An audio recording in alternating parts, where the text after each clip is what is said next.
जय राधा माधव कुंज बिहारी।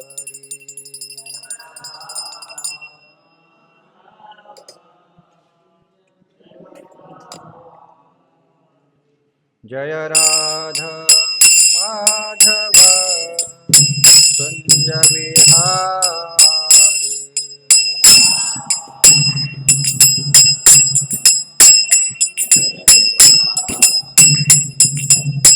गोपी जन वल्लभा गिरिवरधारी।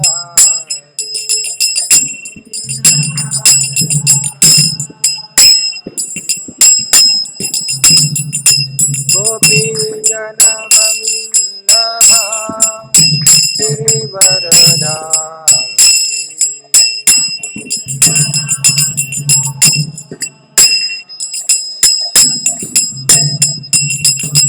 यशोदानंदन व्रज जनरंजना।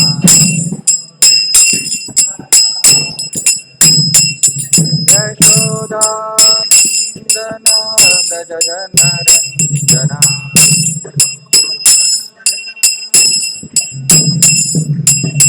यमुना तीरावनचारी।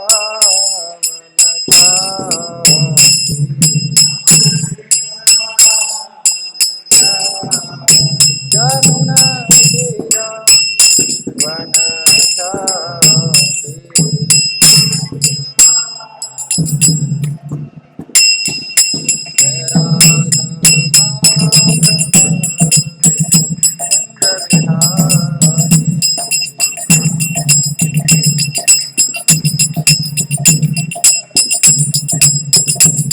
जय राधा माधव कुंज बिहारी।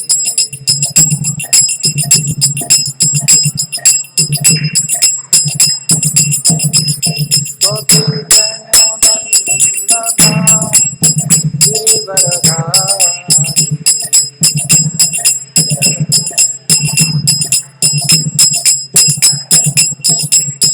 यशोदानंदन व्रज जनरंजना।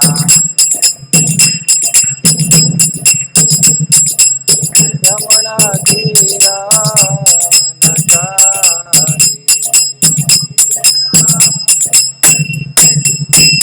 जय राधा माधव कुंज बिहारी।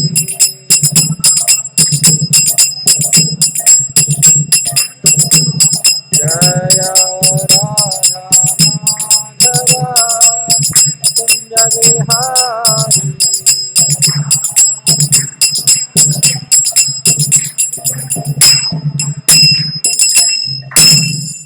जय ओम विष्णुपाद परमहंस परिव्रजकाचार्य अष्टोत्तरशत श्री श्रीमद अभयचरणारविंद भक्तिवेदांत स्वामी श्रील प्रभुपाद की जय। भगवद गीता यथातथम की जय। ओम नमो भगवते वासुदेवाय।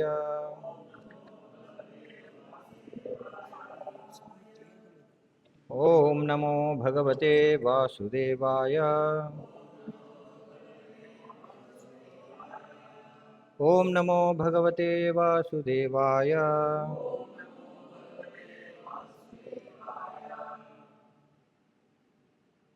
భగవద్గీత యథాతథము 1వ అధ్యాయం కురుక్షేత్ర రణరంగమున సైనిక పరిశీలన. శ్లోకం సంఖ్య 40. అధర్మ అభిభవాత్ కృష్ణ ప్రదుష్యంతి కులస్త్రియా స్త్రీషు దుష్టాసు వార్ష్ణేయ జాయతే వర్ణసంకరః. అధర్మాభిభవాత్ కృష్ణ అధర్మాభిభవాత్ కృష్ణ ప్రదుష్యంతి కులస్త్రియః ప్రదుష్యంతి కులస్త్రియః స్త్రీషు దుష్టాసు వార్ష్ణేయ స్త్రీషు దుష్టాసు వార్ష్ణేయా జాయతే వర్ణసంకరః జాయతే వర్ణసంకరః అధర్మాభిభవాత్ కృష్ణ ప్రదుష్యంతి కులస్త్రియః స్త్రీషు దుష్టాసు వార్ష్ణేయా జాయతే వర్ణసంకరః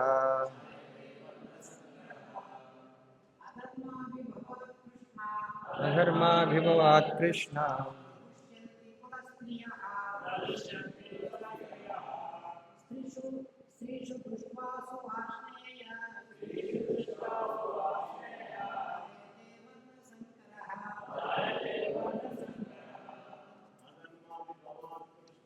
అధర్మాభిభవాత్ కృష్ణ ప్రదుష్యంతి స్త్రీషు దుష్టాసు వార్ష్ణేయా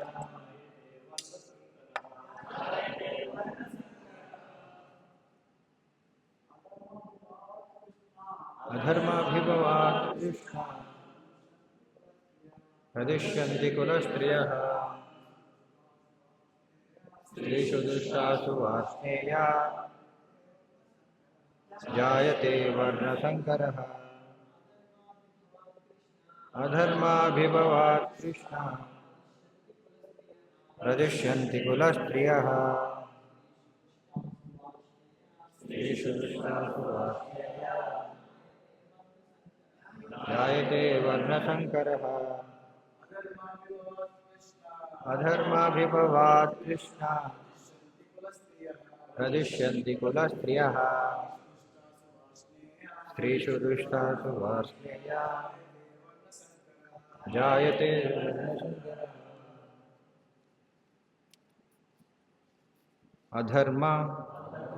అధర్మము అభిభవాత్ ప్రబలినప్పుడు కృష్ణ ఓ కృష్ణ ప్రదిశ్యంతి చెడిపోతారు కులస్త్రీలు స్త్రీషు స్త్రీలు దుష్టాసు పతనము వలన వార్ష్ణేయ ఓ విష్ణువంశీయుడా జాయతే కలుగుతుంది వర్ణసంకరః అవాంఛనీయ సంతానము. తాత్పర్యం మరియు భాష్యం కృష్ణ కృపామూర్తి ఏసీ భక్తివేదాంత స్వామి శ్రీల ప్రభుపాదుల వారిచే. తాత్పర్యం: ఓ కృష్ణ, వంశంలో అధర్మము ప్రబలినప్పుడు కులస్త్రీలు చెడిపోతారు. ఓ వృష్ణివంశ సంజాతుడా, అటువంటి కులస్త్రీ పతనం వలన అవాంఛనీయమైన సంతానము కలుగుతుంది. భాష్యం: జీవితంలో శాంతికి, సమృద్ధికి, ఆధ్యాత్మిక ప్రగతికి మానవ సంఘంలోని సత్ప్రవర్తన కలిగిన జనులే మూల సూత్రం. దేశము, జాతి యొక్క ఆధ్యాత్మిక ప్రగతి కొరకు సంఘంలో సత్ప్రవర్తన కలిగిన జనులు నెలకొనే రీతిలో వర్ణాశ్రమ ధర్మాలు ఏర్పాటు చేయబడినాయి. అటువంటి జనన సముదాయము స్త్రీల పాతివ్రత్యము, ధర్మవర్తనము పైననే ఆధారపడి ఉంటుంది. పిల్లలు సులభంగా త్రప్పుదోవ తొక్కినట్లే స్త్రీలు కూడా పతనము చెందే అవకాశం ఎక్కువగా ఉంటుంది. అందుకే పిల్లలు, స్త్రీలు ఇద్దరికీ కుటుంబ పెద్దల రక్షణము అవసరమవుతుంది. నానా రకాలైన ధర్మాచారాలలో నెలకొల్పడం ద్వారా స్త్రీలు పెడదారి పట్టకుండా ఉంటారు. చాణక్య పండితుని అభిప్రాయాన్ని బట్టి స్త్రీలు సాధారణంగా తెలివి కలవారు కానందున నమ్మకము ఉంచదగిన వారు కారు. అందుకే నానా రకాల ధార్మిక వంశాచారాలు వారికి సర్వదా వ్యాపకము కలిగించాలి. ఆ విధంగా వారి పాతివ్రత్యము, భక్తి వర్ణాశ్రమ పద్ధతిని పాటించగలిగే యోగ్యత కలిగిన సత్ప్రజలకు జన్మనిస్తుంది. ఆ విధంగా వారి పాతివ్రత్యము మరియు భక్తి వర్ణాశ్రమ పద్ధతిని పాటించగలిగే యోగ్యత కలిగిన సత్ప్రజలకు జన్మనిస్తుంది. అటువంటి వర్ణాశ్రమ ధర్మము విఫలమైనప్పుడు సహజంగానే స్త్రీలు కట్టుబాటు విడిచి పురుషులతో విచ్చలవిడిగా కలుస్తారు. ఆ విధంగా అవాంఛిత జనబాహుల్యము కలుగజేస్తూ జారత్వము ప్రబలమవుతుంది. బాధ్యతారహితులైన పురుషులు కూడా సంఘంలో జారత్వమునే ప్రేరేపిస్తూ ఉంటారు. ఆ విధంగా అవాంఛిత సంతానము మానవ జాతిని ముంచెత్తి యుద్ధానికి, పీడలకు దారితీస్తుంది. ఓం అజ్ఞానతిమిరాంధస్య జ్ఞానాంజనశలాకయా చక్షురున్మీలితం येन తస్మై శ్రీగురువే నమః. నమో విష్ణుపాదాయ కృష్ణప్రేష్ఠాయ భూతలే శ్రీమతే భక్తివికాసస్వామితి నామనే. నమో విష్ణుపాదాయ కృష్ణప్రేష్ఠాయ భూతలే శ్రీమతే భక్తివేదాంతస్వామితి నామనే. నమస్తే సారస్వతీ దేవి గౌరవాణి ప్రచారిణి నిర్విశేష శూన్యవాది పాశ్చాత్యదేశతారణి. వందేహం శ్రీగురౌ శ్రీదపదగమనం శ్రీగురూన్ వైష్ణవాం చ శ్రీరూపం సాగ్రజాతం సహగణ రఘునాథాన్వితం తం సజీవం సాద్వైతం సావధూతం పరిజనసహితం కృష్ణచైతన్యదేవం శ్రీరాధా కృష్ణపాదాన్ సహగణ లలితా శ్రీవిశాఖాంతం. జయ శ్రీకృష్ణ చైతన్య ప్రభు నిత్యానంద శ్రీ అద్వైత గదాధర శ్రీవాసాది గౌరవృంద. హరే కృష్ణ కృష్ణ కృష్ణ హరే హరే, హరే రామ రామ రామ హరే హరే. హరే కృష్ణ. ప్రస్తుత శ్లోకం భగవద్గీత మొదటి అధ్యాయం ఏంటి? కురుక్షేత్ర రణరంగమున సైనిక పరిశీలనము అని దానికి పేరు ఇవ్వబడింది. యుద్ధం జరిగేబోయే ముందు యుద్ధ పరిణామాల గురించి అర్జునుడు వివరిస్తూ తాను ఎందుకు యుద్ధం చేయాలనుకోవట్లేదు. ముందుగా యుద్ధం చేయడానికి వస్తాడు, కానీ అక్కడ పరిస్థితులు చూసి అర్జునుడు నేను యుద్ధం చేయనని చెప్తుంటాడు. అలా చెప్పడానికి అనేక కారణాలు వివరిస్తున్నాడు. అందులో ఒక కారణం ఏం చెప్తున్నాడు ఇక్కడ ఈ ప్రస్తుత శ్లోకం చెప్తున్నాడు అనమాట. యాక్చువల్లీ ఏంటి? వంశంలో అధర్మము ప్రబలినప్పుడు కుల స్త్రీలు చెడిపోతారు. ఒక ఓ విష్ణువంశ సంజాతుడా, అటువంటి కులస్త్రీ పతనం వలన అవాంఛనీయమైన సంతానము కలుగుతుంది. యుద్ధంలో మరి లక్షల మంది చనిపోతారు. మనం చూసాం మొదటి ప్రపంచ యుద్ధం, రెండవ ప్రపంచ యుద్ధం గురించి చదువుకున్నారు కదా. ఎన్నో లక్షల మంది చనిపోయారు కదా. మరి ప్రపంచ యుద్ధాలు, ఇప్పుడు కురుక్షేత్రం కూడా ప్రపంచ యుద్ధమే. ఎంతో కాలం కింద జరిగిన, ఇంకా మనకి మొదటి ప్రపంచ యుద్ధం, రెండవ ప్రపంచ యుద్ధాన్ని కంటే కూడా పెద్ద ప్రపంచ యుద్ధం. 70 లక్షలకు పైన సైనికులు చనిపోయారంట. 70 కోట్ల 64 crores, 64 కోట్ల మంది. చూడండి, కోట్లు అంటే ఎంత?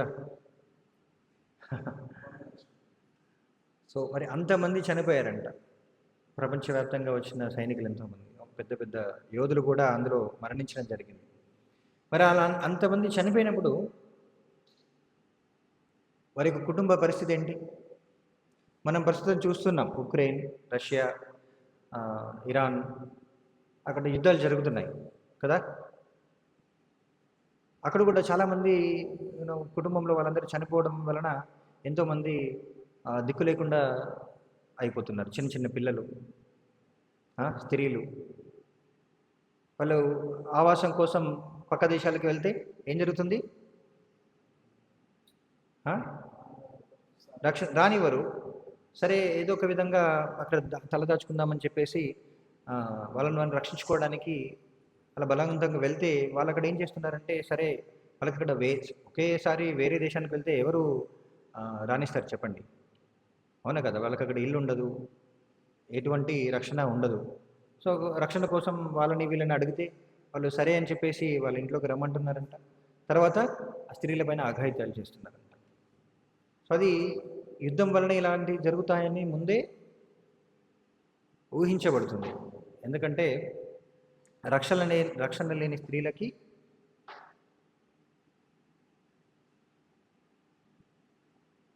అలానే జరుగుతుందన్నమాట. ఎందుకు? ఎప్పుడు కూడా పురుషులు స్త్రీలని వాళ్ళ యొక్క భోగం కోసం ఉపయోగించగలని చూస్తుంటారు ఎక్కడైనా సరే. అంటే సాధారణంగా శిక్షణ ఇవ్వబడలేని పురుషులు ఎప్పుడు కూడా అలా చూస్తుంటారు. ప్రస్తుత శ్లోకంలో ఈ శ్లోకానికి భాష్యంలో ప్రభుపాద వారు అదే రాస్తున్నారు అనమాట. స్త్రీలు ఎప్పుడు కూడా రక్షింపబడాలి. అయితే ఇక్కడ యుద్ధం వలన ఎంతోమంది మరణిస్తున్నారు కదా, అర్జునుడు అదే అంటున్నాడు మరి. యుద్ధం వలన అంతమంది మరణిస్తే ఆ కుటుంబాలలోని స్త్రీలకి రక్షణ ఏంటి? ఒకవేళ రక్షణ లేకపోతే ఏం జరుగుతుంది? పుట్టబోయే సంతానం మరి అప్పట్లో అబార్షన్లు లేవన్నమాట. ఏముంది, అబార్షన్ చేసుకోవచ్చు కదా అని ఈ రోజుల్లో అనుకుంటారు. కానీ వైదిక సంస్కృతి ప్రకారం అబార్షన్ చేయడం అనేది, అంటే స్త్రీలు చేయించుకోవడం అనే కాదు, ఈవెన్ అప్పట్లో వైద్యులు కూడా, వైద్యులు అనేవాళ్ళు అప్పట్లో బ్రాహ్మణులే ఉండేవాళ్ళు. సో వాళ్ళు కూడా చేసేవారు కాదనమాట. సో కాబట్టి మరి అవాంఛనీయ సంతానం పెరుగుతుంది, ఖచ్చితంగా పెరుగుతుంది. మరి అలాంటి అవాంఛనీయ సంతానం వల్ల ఏం జరుగుతుందంట? సమాజంలో జారత్వము పెరుగుతుందంట. జారత్వం అంటే ఏంటంటే నిర్లక్ష్యం. ఏది కూడా పద్ధతి ఏంటి, ఏది ధర్మం, ఏది అధర్మం, ఏది న్యాయం, ఏది అన్యాయం, ఏది మంచి, ఏది చెడు అని ఆలోచించగలిగే వ్యక్తులు రోజు రోజుకి తగ్గిపోతారు. అంతేనా కదా? ప్రస్తుతం మీరు అందరూ చూసుంటారు, వార్తల్లో చాలా రోజుల నుంచి అందరూ చూస్తున్న అంశం ఏంటంటే, కలకత్తా దగ్గర ఒక లేడీ డాక్టర్కి అఘాయిత్యం చేయడం జరిగింది, లేడీ డాక్టర్ పైన కదా. ఆ వార్త ఎన్నో రోజులుగా మనం చాలామంది చూస్తూనే ఉన్నారు. దానివల్ల అది పెద్ద దేశవ్యాప్తంగా చాలా సంచలనం సృష్టించింది.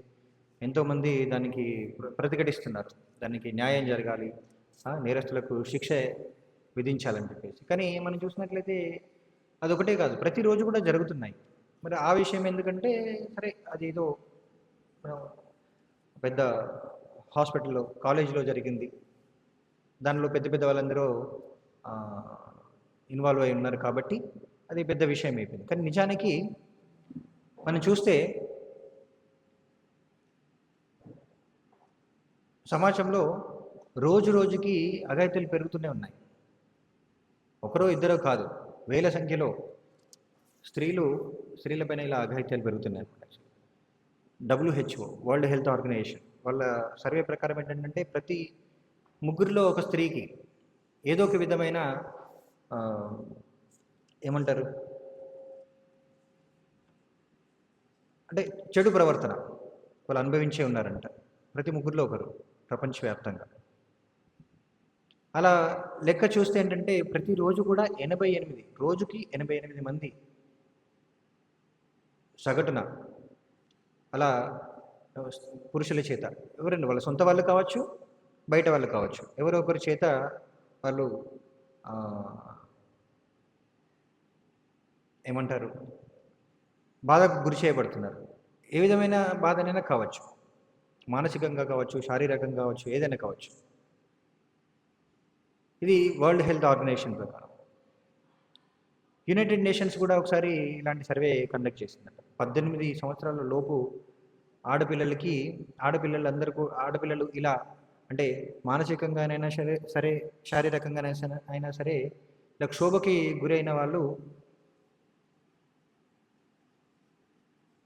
12 కోట్ల మంది అంట.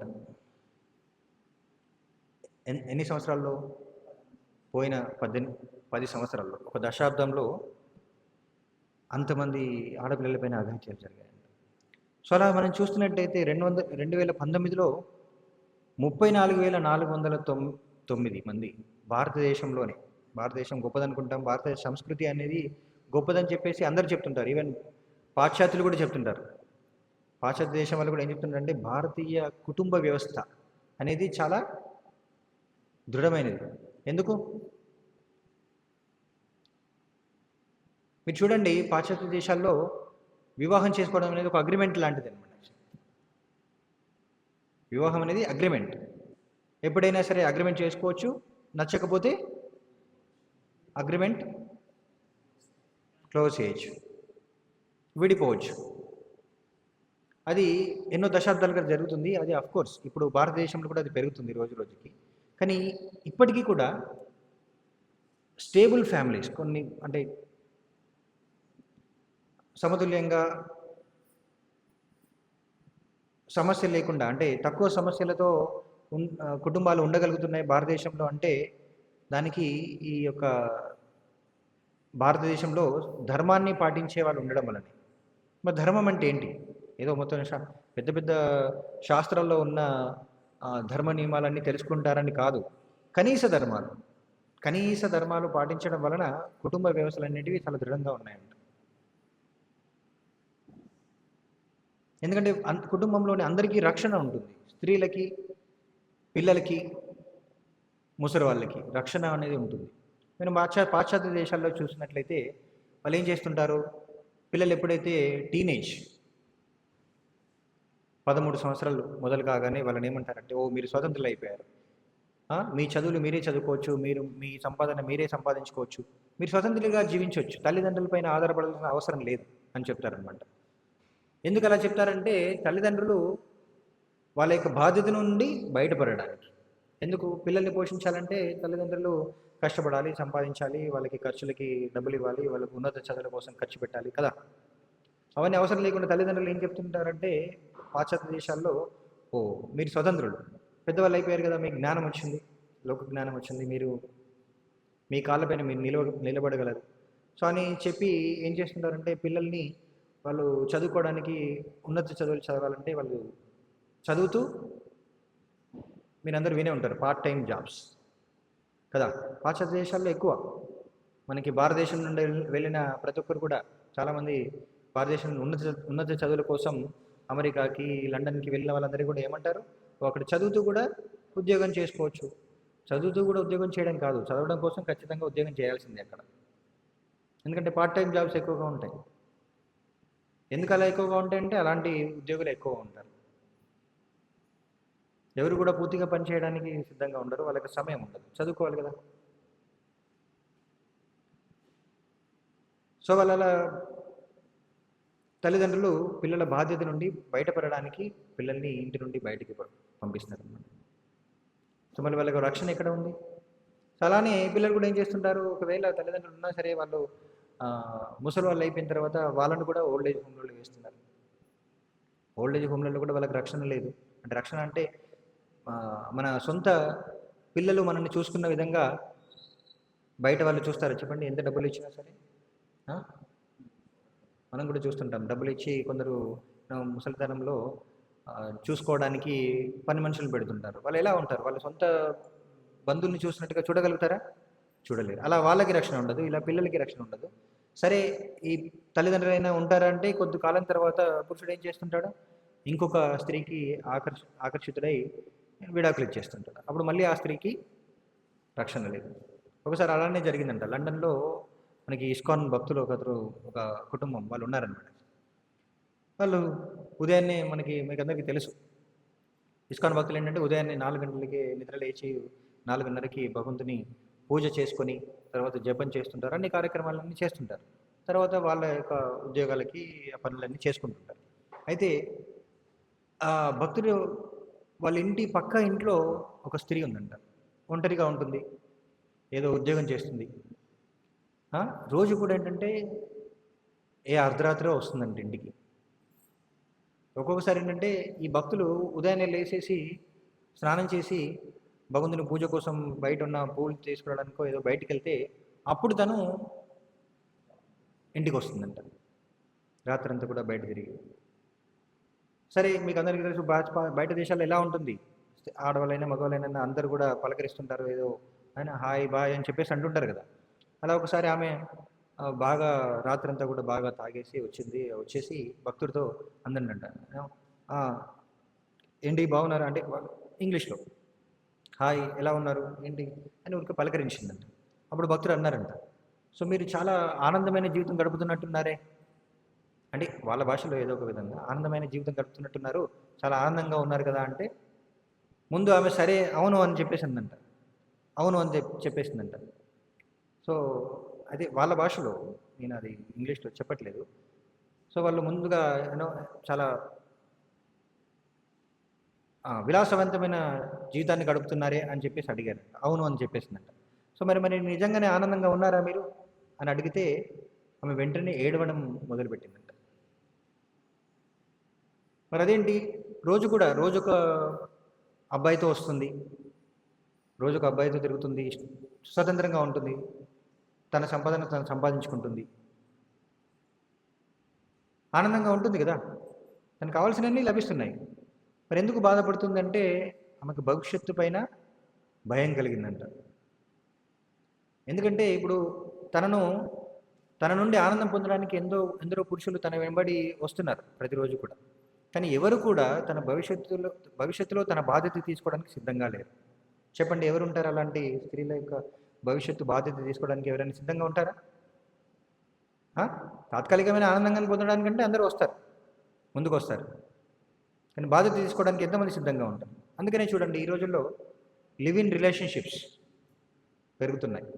అందరూ యువత ఏమనుకుంటున్నారంటే, స్వతంత్రంగా ఉండొచ్చు, మనకి నచ్చినంత కాలం కలిసి ఉండొచ్చు, నచ్చకపోతే విడిపోవచ్చు, మళ్ళీ ఇంకొకరి దగ్గరికి వెళ్ళొచ్చు, నచ్చిన వాళ్ళతో వెళ్ళొచ్చు అని అనుకుంటున్నారు. కానీ భవిష్యత్తు గురించి ఆలోచించట్లేదు.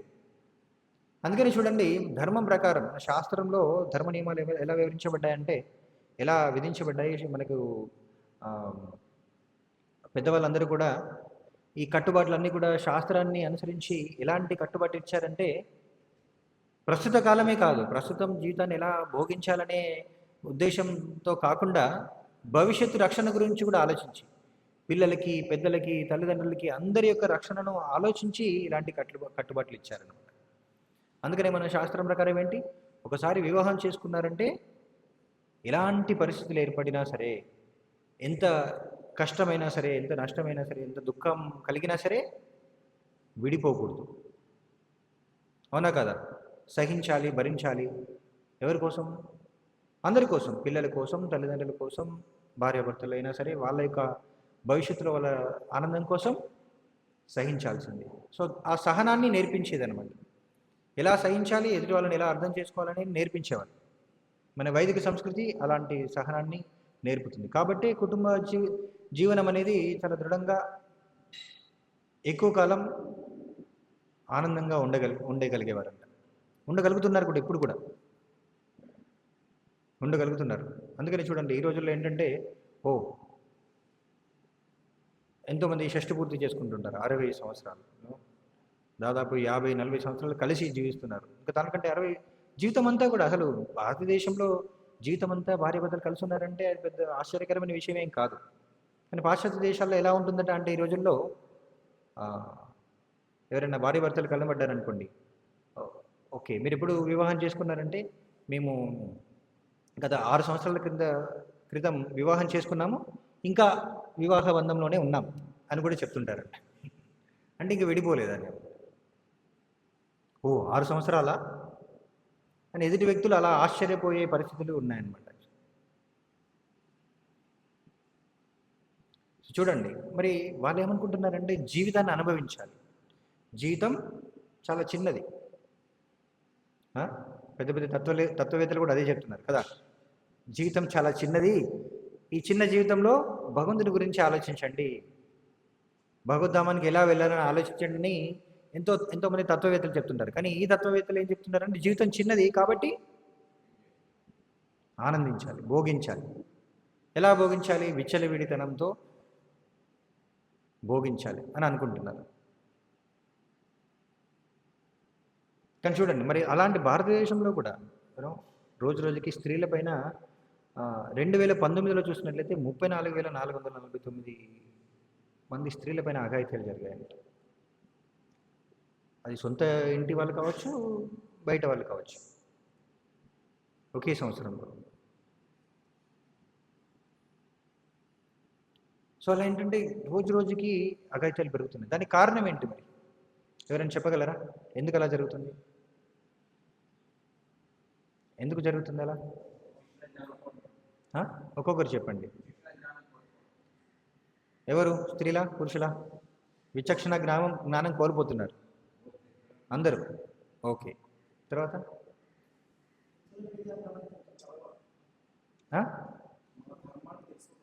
ధర్మం తెలుసుకోకపోవడం,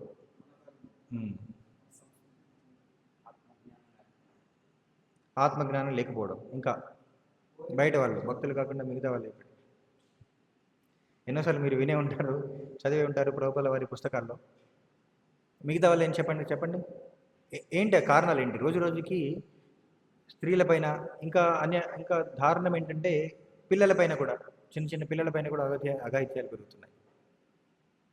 ఎందుకు?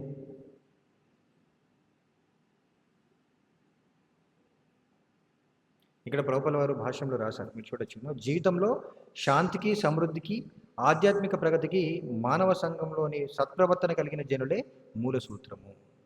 సత్ప్రవర్తన కలిగిన పురుషులు అంటే సత్ప్రవర్తన కలిగిన మానవులు కావాలి కాబట్టి ప్రతి ఒక్కరికి కూడా శిక్షణ ఇవ్వబడుతుంది. అందరూ కూడా స్కూల్కి వెళ్ళాలి, చదువుకోవాలి, ధర్మాన్ని తెలుసుకోవాలని చెప్పేసి అందరూ అనుకుంటుంటారు కదా.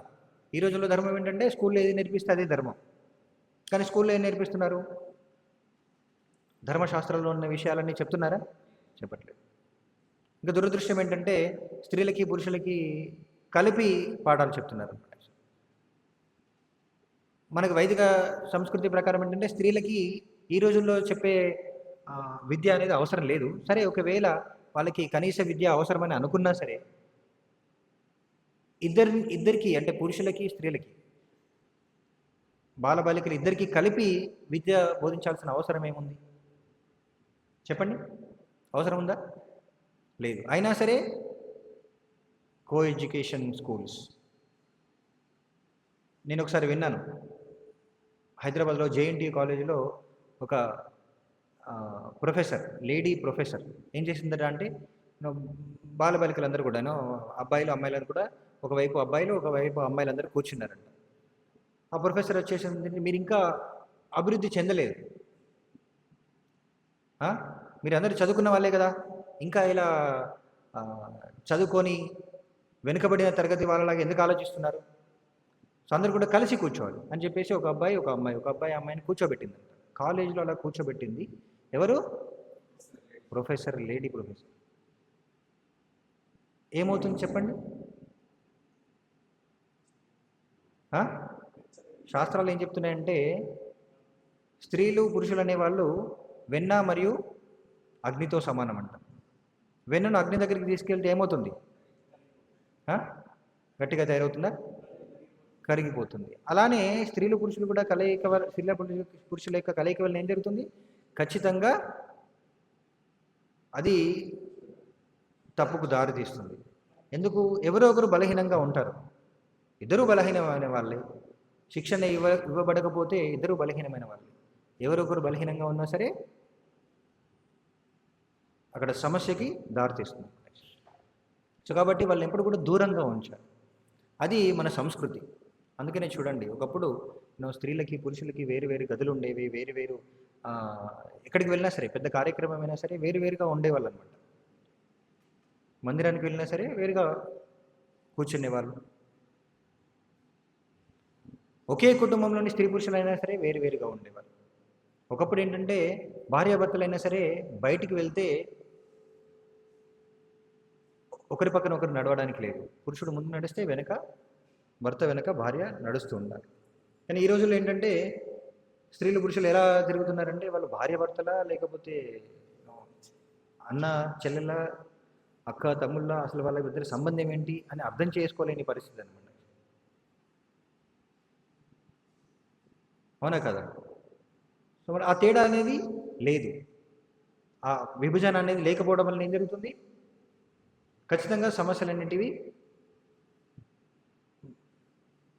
వస్తుంది. సో అందుకని ఏం చెప్పారంటే వైదిక సంస్కృతిలో స్త్రీ పురుషులు వేరు చేయబడాలి. కానీ మనకి ఇప్పుడు ప్రస్తుత విద్యా వ్యవస్థలో ఏంటంటే అందరూ కూడా సమానమే, అందరికీ కూడా సమానమైన విద్య ఇవ్వాలి. సరే, సమానమైన విద్య ఇవ్వాలి, సమానమైన ఉద్యోగ అవకాశాలు ఇవ్వాలి, అన్ని రంగాల్లో సమానంగా అవకాశాలు ఇవ్వాలని చెప్పేసి చెప్తున్నారు. మరి అన్ని రంగాల్లో సమానంగా అవకాశాలు ఇస్తున్నారు ఈ రోజుల్లో, కానీ అన్ని రంగాల్లో స్త్రీలు పోటీ చేస్తున్నారా? చూడండి, ఎంతోమంది పురుషులు ఇక్కడ మనకి ఏమంటారు కార్మికులు వస్తుంటారు. అందులో కష్టపడి పనిచేసే పరిస్థితిలో ఎంతమంది స్త్రీలు ఉంటున్నారు చెప్పండి? చెప్పండి, చాలా తక్కువ. అంతేకాదు పెద్ద కర్మాగారాల్లో చూడండి, అందరూ కూడా పురుషులే ఉంటారు. ఎందుకు? వారు శారీరకంగా దృఢంగా ఉంటారు కాబట్టి వాళ్ళు అలాంటి పనులు చేయగలరు. మరి అక్కడ ఎందుకు పోటీ పడరు స్త్రీలు? ఇదే సమాధానం ఒకసారి శ్రీల ప్రభుపాదుల వారు అమెరికాలో ఒక లేడీ రిపోర్టర్ అడిగిందంట, మీరెందుకు స్త్రీలు పురుషులు సమానం కాదంటారు? స్త్రీలను ఎందుకు తక్కువగా చూస్తారంటే ప్రభువుల వారు ఇదే చెప్పారనమాట. స్త్రీలు పురుషులు సమానం కాదని నేను చెప్పట్లేదు, అది శాస్త్రం చెప్తుంది, మనం కూడా చూడొచ్చు. స్త్రీలు పురుషులు ఎలా సమానం అవుతారు, శారీరకంగా చూసినా సరే స్త్రీలు మృదువుగా ఉంటారు, బలహీనంగా ఉంటారు పురుషుల కంటే కూడా. సో కాబట్టి వాళ్ళకి రక్షణ అనేది అవసరం, అవునా కదా? అంతేకాకుండా వాళ్ళు మానసికంగా కూడా, ఇక్కడ ప్రభువుల వారు చెప్పారు కదా, భాషలో ఏం రాశారు, స్త్రీలు మానసికంగా పిల్లల మనస్తత్వం కలిగి ఉంటారు. పిల్లల మనస్తత్వం ఎలా ఉంటుంది? చాలా మృదువుగా ఉంటుంది, చాలా కోమలంగా ఉంటుంది. కాబట్టి అలాంటి వాళ్ళకి రక్షణ అనేది అవసరం. వాళ్ళకి విచక్షణ అనేది ఉండదు. చూడండి, ఇప్పుడు కూడా చాలా పెద్ద పెద్ద కంపెనీల్లో స్త్రీలు, పెద్ద పెద్ద స్థానాల్లో ఉన్న స్త్రీలు ఎంతోమంది ఉన్నారు.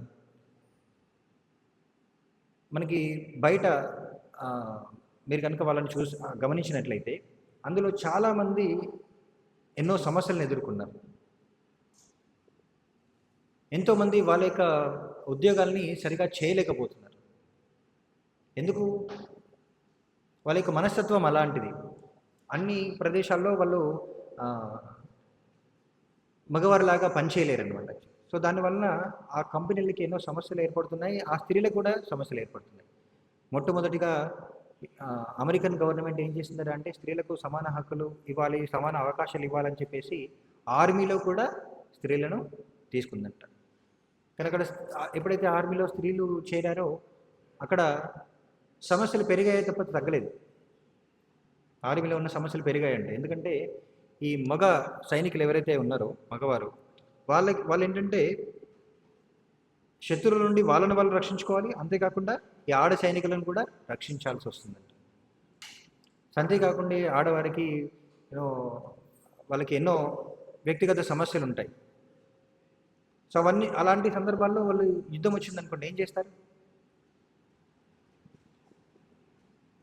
వాళ్ళకే రక్షణ కావాలి. అలాంటిది యుద్ధం ఎలా చేయగలరు?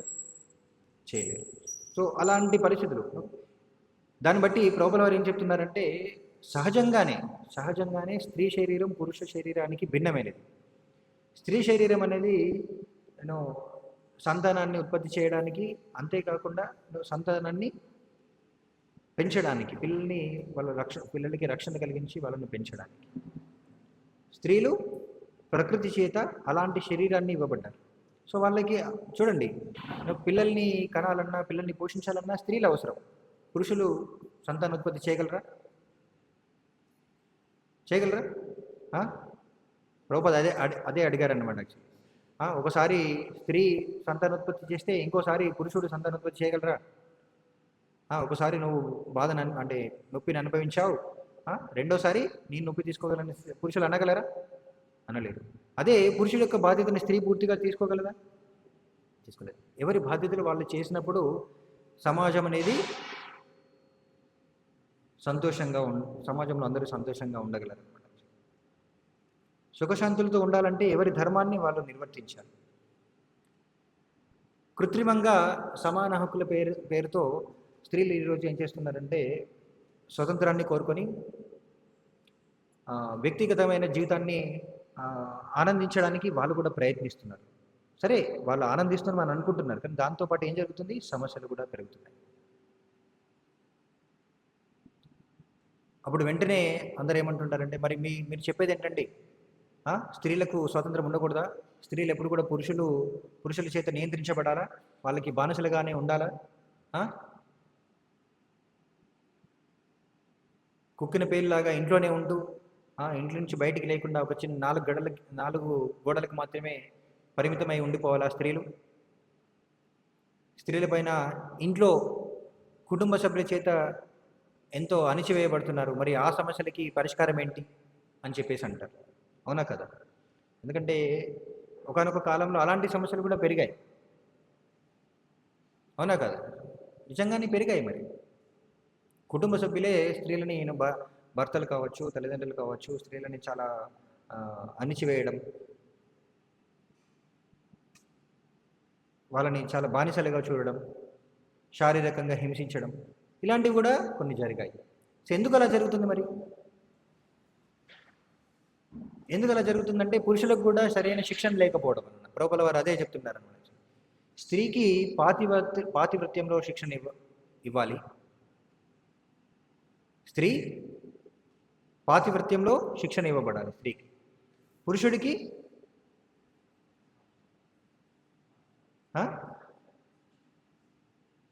ఏం శిక్షణ ఇవ్వాలి?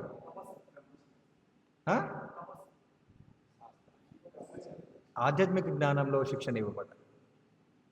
ఇద్దరికి శిక్షణ అవసరమే. ఎప్పుడైతే ఒక వ్యక్తి ఆధ్యాత్మిక శిక్షణ పొందుతాడో ధర్మాన్ని అర్థం చేసుకుంటాడు. కాబట్టి కేవలం స్త్రీలనే కాదు, ప్రతి ఒక్కరితో ఎలా ప్రవర్తించాలనేది అర్థం చేసుకుంటాడు. మన ధర్మశాస్త్రాలు ఏం చెప్తున్నాయి? స్త్రీలను ఎలా గౌరవించాలి, పెద్దలను ఎలా గౌరవించాలి, ఇతరులను ఎలాంటి దృక్పథంతో చూడాలి, పిల్లల్ని ఎలా రక్షించాలి, మన పైన ఆధారపడి ఉన్న వాళ్ళని ఎలా రక్షించాలనేటివి శాస్త్రాలు వివరిస్తున్నాయి. అవన్నీ అర్థమైన వ్యక్తి బాధ్యతాయుతమైన వ్యక్తిగా సమాజంలో జీవించగలడు. ఇలాంటి శిక్షణ లేదు కాబట్టి అలాంటి సమస్యలు పెరిగాయి. సో కాబట్టి సమస్య ఏంటంటే మనకందరినీ మీరు భాగవతం చదివినట్లయితే శ్రీల ప్రభుపాదుల వారి భాష్యం, శ్రీమద్ భాగవతానికి శ్రీల ప్రభుపాదుల వారి భాష్యాన్ని మీరు చదివినట్లయితే మొదటి స్కందం పరిచయంలో ప్రభుపాదుల వారు రాస్తున్నారు, ఉపోద్ఘాతంలో ప్రభుపాదుల వారు రాస్తున్నారు. ఏమంటే సమాజంలో అనేక సమస్యలు ఉన్నాయి, అన్నింటికీ కారణం ఏంటి? ఒకే ఒక కారణం ఉంటుంది, మూల కారణం ఏంటి? భగవత్ చైతన్యం లోపించడమే. అన్ని సమస్యలకి మూల కారణం ఏంటి? కృష్ణ చైతన్యం లోపించడమే. భగవంతుని అర్థం చేసుకోకపోవడం, కృష్ణుని యొక్క స్థితిని, కృష్ణుడు ఎవరు, మనం ఎవరము, భగవంతునికి జీవులకి తేడా ఏంటి, సంబంధం ఏంటి అని అర్థం చేసుకోలేకపోవడమే సమాజంలో అన్ని సమస్యలకి కారణం అంట. ఇది చిన్న విషయం కాదు, ఊరికే చెప్పడం కాదు, నిజంగా అదే మూల కారణం. కొంతకాలం క్రితం ఒక భక్తుడు వచ్చాడు అనమాట. సో మాకు కుటుంబంలో ఇలాంటి సమస్యలు ఉన్నాయండి, రకరకాలుగా సాధారణంగా కుటుంబాల్లో ఎలాంటి సమస్యలు ఉంటాయి అవన్నీ చెప్తూ మాకు ఇలాంటి సమస్యలు ఉన్నాయండి, దీనికి పరిష్కారం ఏంటి అని చెప్పేసి నన్ను అడిగాడు అనమాట. సరే నేను వివరించాను, వీటికి ఇలాంటి కారణాలు ఉంటాయి, సో దాన్ని చక్కదిద్దుకుంటే సమస్యలు తగ్గుతాయని చెప్పేసి. సరే ఇంకొక భక్తుడు వచ్చాడు, మళ్ళీ తను ఇంకొక కారణాలు చెప్తున్నాడు, ఇంకొక భక్తుడు వచ్చాడు ఇంకో కారణం చెప్తున్నాడు. కానీ మనకు చూసినట్లయితే ఏంటంటే ఒక సమస్యకి ఒకే కారణం లేదు. ఇప్పుడు చూస్తున్నాం, ఆడవాళ్ళపైన అగాధ్యాలు పెరగడానికి మరి కేవలం మగవాళ్ళకి శిక్షణ లేకపోవడమే ఒక కారణమా? కాదు, ఇంకా దానికి అనేకమైన కారణాలు ఉన్నాయి. రాజకీయ వ్యవస్థ అనేది కారణం, విద్యా వ్యవస్థ అనేది కారణం, శిక్షణ లేని పురుషులు కారణం, వివాహ వ్యవస్థ అనేది కారణం. ఇలా మనం చూసుకున్నట్లయితే చాలా కారణాలు ఉన్నాయి. సమస్య ఒకటే, కానీ సమస్య వెనకాల కారణాలు మాత్రం అనేకం. సో కాబట్టి పరిష్కారం చెప్పమంటే ఒకే పరిష్కారం ఎలా చెప్పగలం? ఈ ప్రస్తుతం సమాజంలో ఉన్న అనేక సమస్యలకి కారణాలు అనేకం అన్నమాట. చాలామంది మా దగ్గరికి అలానే వస్తారన్నమాట.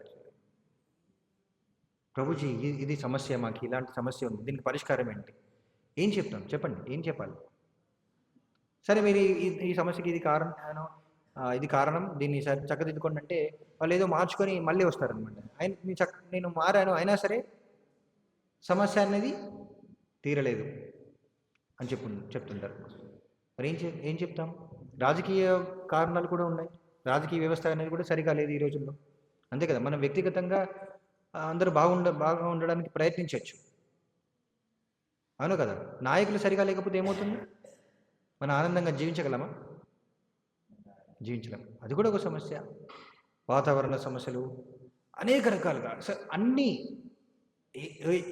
ప్రతి సమస్యకి అనేక వైపుల నుండి కారణాలు అనేటివి ఉన్నాయి. మరి పరిష్కారం ఒకే పరిష్కారాన్ని ఎలా చెప్పగలం? చెప్పలేం. కానీ ఇక్కడ ప్రభుపాదుల వారు ఏం చెప్తున్నారంటే ఒకే పరిష్కారం ఏంటది? అందరూ కూడా భగవత్ చైతన్యాన్ని పొందడం, భగవంతుని అర్థం చేసుకోవడం. నిజానికి కూడా అదొకటే పరిష్కారం. భగవంతునితో మనకు గల సంబంధాన్ని అర్థం చేసుకోకపోవడమే సమాజంలో అన్ని రకాల సమస్యలకి కారణం అన్నమాట. ఇప్పుడు మీరు చూడొచ్చు, ఆడవాళ్ళపైన అగత్యాలు పెరగడం, పిల్లలపైన అగత్యాలు పెరగడం, తర్వాత యువత తప్పుదోవ పట్టడం, డ్రగ్స్, స్మోకింగ్, అన్ని రకాల సమస్యలు, వాతావరణ సమస్యలు, రాజకీయ సమస్యలు, అన్నింటికీ కారణం ఏంటంటే భగవత్ చైతన్యం లోపించడమే అన్నమాట. దాన్ని మనం ఒక్కొక్క అంశాన్ని తీసుకొని మనం స్టడీ చేయొచ్చు. మేము పోయిన తరగతులు మనం చర్చించుకున్నాం. హరే కృష్ణ ఛాలెంజ్, హరే కృష్ణ సవాలని ప్రభుపాల వారు ఒక పుస్తకాన్ని రచించారు. అందులో మీరు చూడండి, ఒక్కొక్క అంశం ప్రభుపాల వారు చర్చించారన్నమాట. రాజకీయ సమస్యలకి కారణం ఏంటి, దాన్ని భగవత్ చైతన్యం ద్వారా, ఆధ్యాత్మిక జ్ఞానం ద్వారా దానికి పరిష్కారం ఎలా మనం పొందవచ్చు అనే విషయాన్ని ప్రభుపాల వారు ప్రతి అంశానికి చర్చించారన్నమాట. దాన్ని మనం అర్థం చేసుకున్నప్పుడు పరిష్కార దిశగా మనం ప్రయాణించగలం. ఒక్కొక్క అంశాన్ని మనం క్షుణ్ణంగా పరీక్షించాలన్నమాట. పరీక్షించినట్లయితే మూల కారణం ఏంటి, భగవంతుని గురించి మనం అర్థం చేసుకోకపోవడమే, భగవంతునితో మన గల సంబంధాన్ని అర్థం చేసుకోకపోవడమే సమస్యలకి కారణం అనమాట. యాక్చువల్లీ సో భగవద్గీత కూడా అదే చెప్తుంది అనమాట. సో ప్రతి ఒక్కరు ఏమనుకుంటారు, జీవితం అనేది ఒకే జీవితం, ఆ జీవితంలో వీలైనంతగా అనుభవించాలి, భోగించాలి, ఇంద్రియాలని మన ఆనందం కోసం ఉపయోగించాలి. దానికోసం ఏం చేస్తున్నారు, విచ్చలవిడి తత్వాన్ని పెంపొందించుకోవడానికి ప్రయత్నిస్తున్నారు అనమాట. యాక్చువల్లీ ఎవరు కూడా మన యొక్క ఆనందాన్ని ఆపకూడదు. తల్లిదండ్రులైనా సరే, గురువులైనా సరే, నాయకులైనా సరే, పోలీస్ వ్యవస్థ అయినా సరే, ఎవరు కూడా మనకి అడ్డు రాకూడదు. దాని నుంచి ఎలా తప్పించుకోవాలని ఆలోచిస్తున్నారు. ఎందుకు, తల్లిదండ్రులే నేర్పిస్తున్నారు కదా, జీవితం అనేది ఆనందించడానికే, భోగించడానికే. కాబట్టి ఎవరు చెప్పినా వినకూడదు, నీకు నచ్చినట్లుగా నువ్వు చేయాలి. మంచి చెడు, ధర్మం అధర్మం అనేది ఎక్కడ లేదు. ఎవరు కూడా శిక్షణ ఇవ్వట్లేదు. అలాంటప్పుడు సమాజంలో సత్ప్రవర్తన కలిగిన మానవుల్ని ఎలా ఆశించగలం చెప్పండి. ఇక్కడ అదే చెప్తున్నారు, ప్రభుపాల రాశారు కదా, జీవితంలో శాంతికి, సమృద్ధికి, ఆధ్యాత్మిక ప్రగతికి మానవ సంఘంలోని సత్ప్రవర్తన కలిగిన జనులే మూల సూత్రం.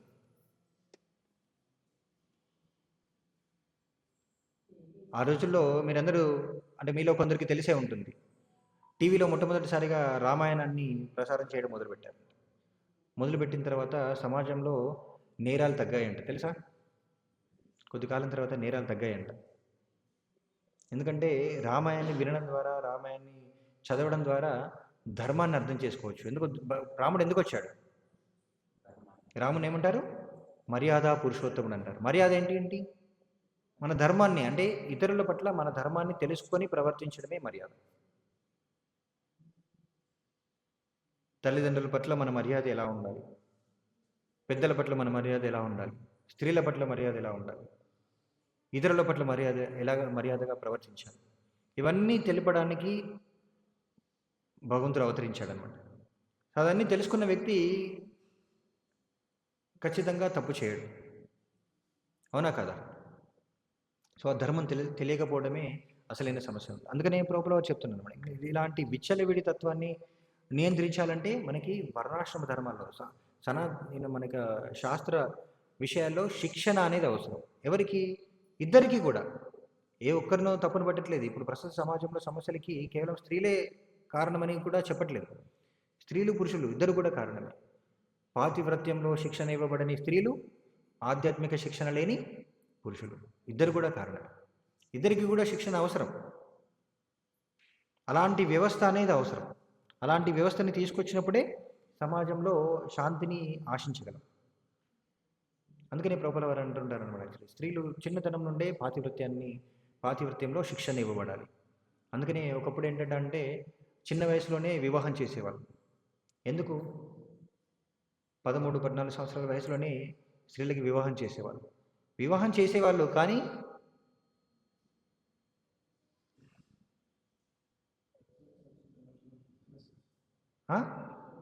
వెంటనే భర్త ఇంటికి పంపించేవాళ్ళు కాదంట. అంటే భర్త ఇంటికి ప్రతిరోజు ఏం చేస్తుందంట, తన ఇంట్లోనే ఉంటుంది.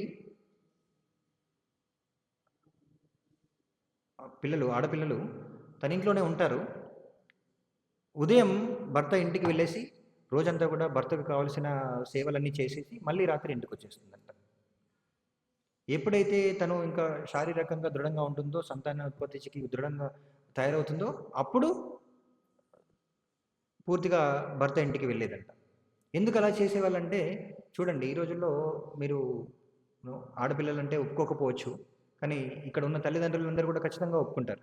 అవునా కదా? చూడండి మీరు స్త్రీలు అంటే ఆడపిల్లలు స్కూల్లో కొద్దిగా పెద్దయిన తర్వాత కాలేజీలకి వెళ్ళిన తర్వాత తల్లిదండ్రులకి ఎప్పుడైనా సరే భయం.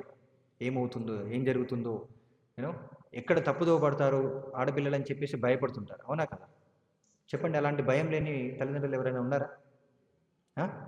ఎందుకు? ఈ రోజుల్లో ఇంకా పెరుగుతున్నారు. ఎందుకంటే సమస్యలు పెరుగుతున్నాయి. అవునా కదా?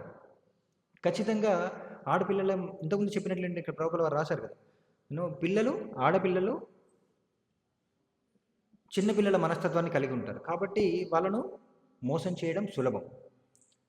అలా ఆడపిల్లలు ఎక్కడ మోసపోతారని చెప్పేసి తల్లిదండ్రులు భయపడుతూనే ఉంటారు. సో మోసం చేయడానికి చాలా సులభం ఆడపిల్లల్ని. సో కాబట్టి వాళ్ళకి రక్షణ అనేది అవసరం. రక్షణ ఎలా ఉంటుంది? చిన్నతనంలోనే వివాహం చేసుకుంటే వాళ్ళు ఇంకా వాళ్ళ భర్తల గురించి ఆలోచిస్తారు, ఇతర పురుషుల గురించి ఆలోచించరు.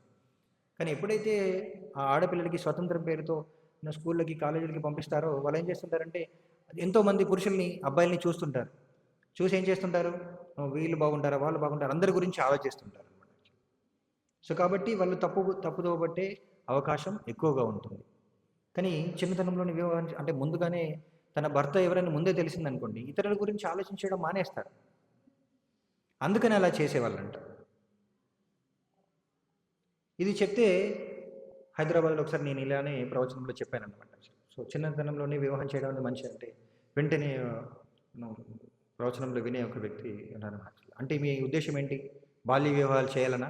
చిన్నతనంలోనే ఆడపిల్లలకి వాళ్ళకి ఎవరు వాళ్ళకి తగిన వారు వాళ్ళకి అంటే వాళ్ళు ఎన్నుకునే అవకాశం వాళ్ళకి కల్పించకూడదా? అంటే తన భర్తను తను ఎన్నుకునే అవకాశం ఆడపిల్లలకి ఇవ్వకూడదా? చిన్నతనంలోనే తల్లిదండ్రులకు నచ్చిన వాళ్ళని బలవంతంగా వాళ్ళకి ఇచ్చి వివాహం చేయాలా అని అన్నారనమాట. సో ఇదే ప్రశ్నను ఒకసారి ప్రభుల వారు అడిగారు. ప్రభుల వారు ఏమని చెప్పారంటే, సో మీ ఉద్దేశం ఏంటి? ఇప్పుడు 18 సంవత్సరాల వయసులోపు ఆడపిల్లలకి వివాహం చేయకూడదు అనేది మీ ఉద్దేశం, అంతే కదా? ఇప్పుడు ఆ చట్టం కదా, ఇప్పుడు ప్రస్తుత చట్టం ప్రకారం ఎంత తెలుసా ఎవరికైనా? 21 పెంచారు. మొన్నటి వరకు 18 ఉండేది, ఇప్పుడు 21 సంవత్సరాల వయసు వచ్చేంత వరకు వివాహం చేయకూడదంట. 21 సంవత్సరాల వయసు వచ్చేంత వరకు ఆడపిల్లలకి వివాహం చేయకూడదు, కానీ 21 సంవత్సరాల లోపే అబార్షన్లు చేయొచ్చు. చట్ట ప్రకారం అబార్షన్ చేయొచ్చు. అది ఎందుకు అనుమతిస్తున్నారు? అది కూడా అనుమతించకూడదు కదా. ఇప్పుడు చూసినట్లయితే అమెరికాలో కొన్ని స్కూళ్ళ పక్కన ఏమంటారు, కిడ్స్ కేర్ సెంటర్స్ ఉన్నాయంట. స్కూల్ ఉంటుంది, కాలేజీలు కాదు, స్కూల్లే. 10వ తరగతి లోపు పిల్లలకి వాళ్ళు చదువుకోవడానికి స్కూల్కి వచ్చినప్పుడు మరి వాళ్ళ పిల్లల్ని చూసుకునే వాళ్ళు ఎవరు ఉంటారు?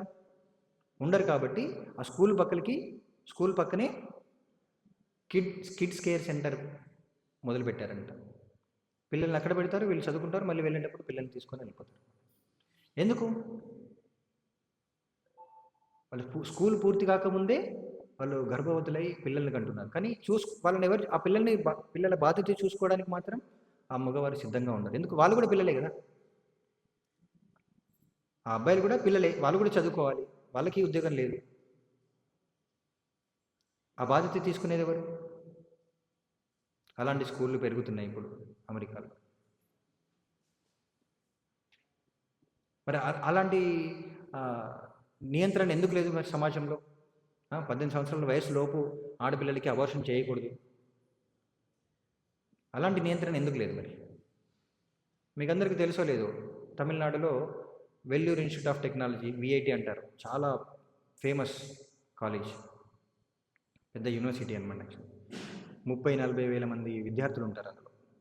ఆ కాలేజీలో ఆడపిల్లల్ని చేర్చాలంటే తల్లిదండ్రులు ఒక అగ్రిమెంట్ మీద సంతకం చేయాలి. మా అమ్మాయి గర్భవతి అయినా అబార్షన్ అయినా సరే కాలేజీకి సంబంధం లేదు అని సంతకం చేస్తేనే కాలేజీలో చేర్చుకుంటారు.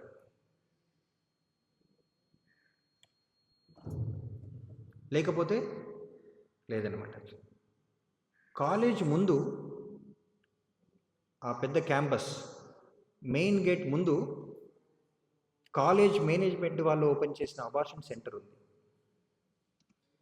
కాలేజ్ ముందే ఆ అబార్షన్ సెంటర్ బోర్డు పైన ఆ ప్రిన్సిపల్ ఫోటో కూడా ఉంటుంది, వాళ్ళే ఓపెన్ చేసినట్టు. మరి దీన్ని ఎందుకు నియంత్రించలేకపోతున్నారు? 18 సంవత్సరాల లోపు వివాహం చేసుకోకూడదు, 18 సంవత్సరాల లోపు మాత్రం గర్భవతులు వచ్చు. ప్రభువుల వారు అదే అడిగారనమాట. యాక్చువల్లీ అది ఎందుకు అనుమతిస్తున్నారు? మరి అది ఎందుకు జరుగుతుంది? దాన్ని ఎందుకు నియంత్రించలేకపోతున్నారు? దీనికి సమాధానం ఎక్కడ లేదు, ఎవరు చెప్పలేరన్నమాట.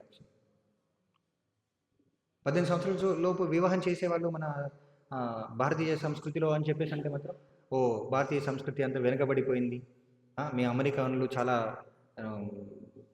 అడ్వాన్స్ అయిపోయాం, నాగరికులు కాదు, ఇది అనాగరికం, చిన్నతనంలోనే వివాహం చేయడం అనేది అనాగరికం. మరి నాగరికత ఏమైంది? చిన్న పిల్లల్ని ఎత్తుకొని స్కూల్కు రావడం నాగరికమా? 13-14 సంవత్సరాల వయసులో వాళ్ళు గర్భవతులైపోయి శారీరకంగా అంటే గర్భవతులైపోయి దాన్ని ఏమంటారు, అబార్షన్ చేసుకొని శారీరకంగా ఎన్నో సమస్యలు ఎదుర్కోవడం నాగరికమా?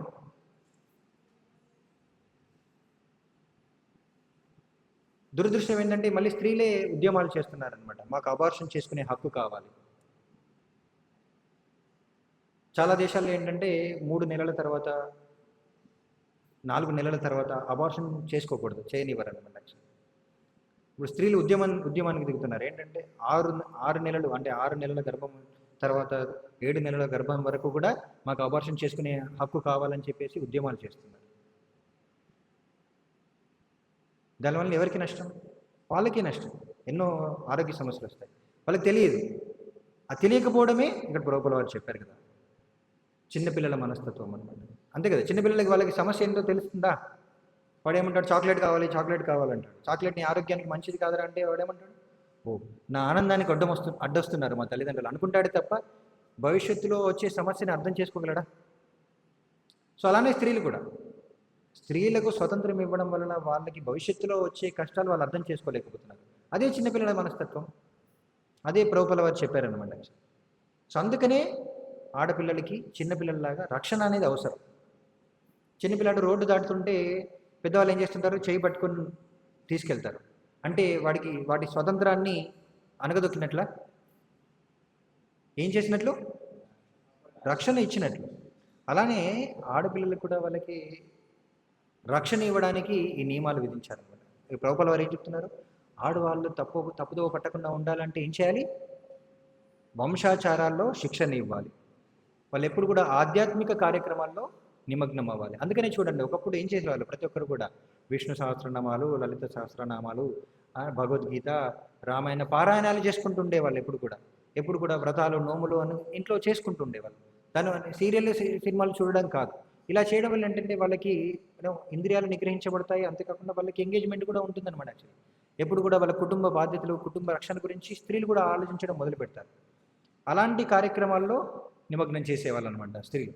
అలాంటి కార్యక్రమాలు స్త్రీలకు సహజం కూడా.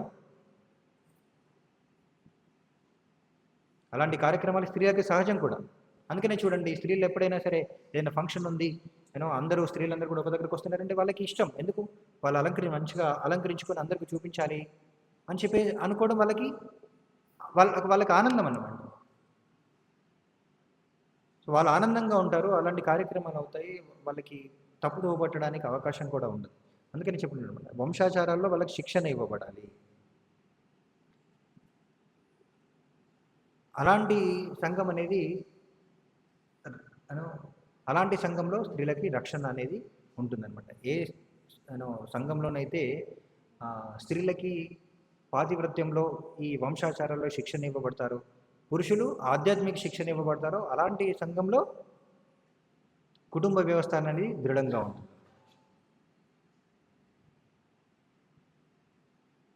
తాత్కాలికమైన ఆనందం కోసం స్వతంత్రం పేరుతో విచ్చలవిడిమైన జీవితం. ఇప్పుడు చూడండి, దురదృష్టం ఏంటంటే ఈ రోజుల్లో లివ్ ఇన్ రిలేషన్షిప్స్, వివాహం కూడా అవసరం లేదు, కలిసి ఉండొచ్చు, ఎప్పుడైనా విడిపోవచ్చు. ఎవరైనా సరే, ఎక్కడైనా సరే. దానివల్ల ఏం జరుగుతుందంటే ఇప్పుడు కొత్త కల్చర్ మొదలైందంట. డింక్ అంటారనమాట యాక్చువల్ ఇంగ్లీష్లో. మీరు ఎంతమందికి తెలుసో నాకు తెలియదు కానీ DINK అంటే ఏంటంటే తెలుసా ఎవరికైనా? తెలీదా? మీరు అదృష్టవంతులు అనమాట. డ్యూయల్ ఇన్కమ్ నో కిడ్స్ అంటే భార్యాభర్తలు ఇద్దరూ సంపాదించాలి కానీ పిల్లలు మాత్రం వద్దు. ఎందుకు? పిల్లలంటే బాధ్యత, మన ఆనందానికి అడ్డు. ఏ తల్లిదండ్రులు కనిపిస్తుందండి పిల్లలంటే ఆనందానికి అడ్డుని? భగవంతుడు ఇంతమంది జీవులను ఎందుకు సృష్టించాడు తెలుసా? భగవంతుడు తను ఒంటరిగానైనా సరే ఆనందంగా ఉండగలడు.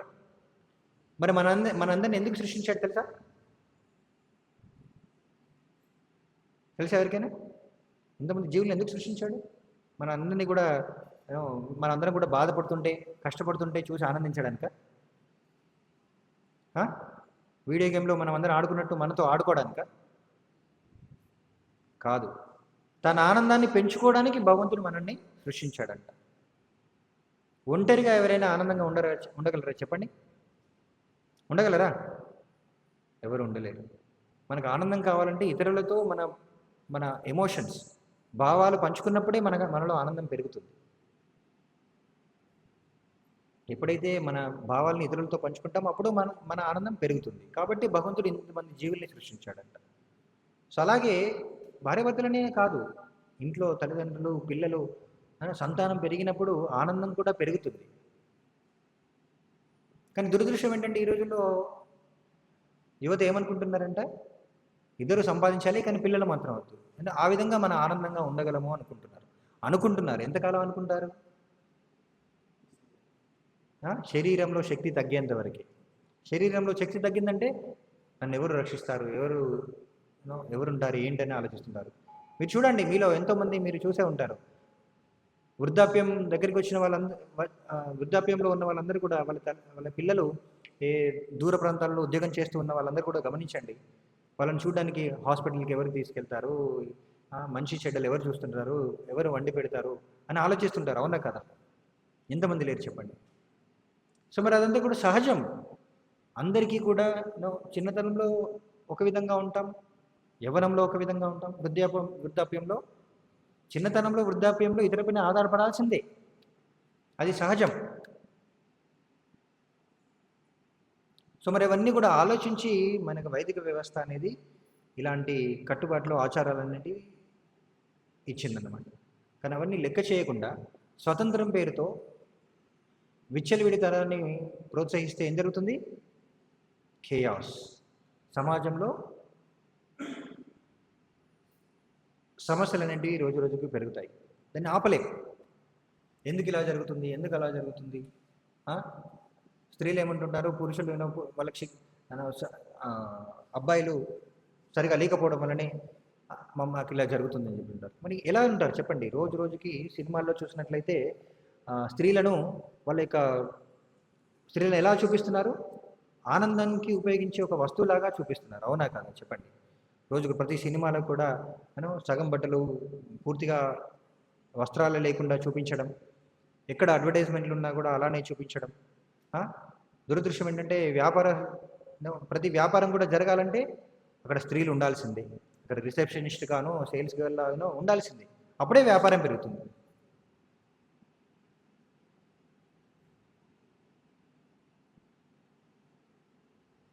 సో మరి అలా కావాలని అలా స్త్రీలను అలా ఉపయోగిస్తూ, ఒకవైపు అలా వాళ్ళని ఉపయోగిస్తేనే ఇంకోవైపు ఇలా జరుగుతుంది, అలా జరుగుతుంది, ఇవన్నీ తగ్గాలి, నేరాలు తగ్గాలంటే ఎలా తగ్గుతాయి?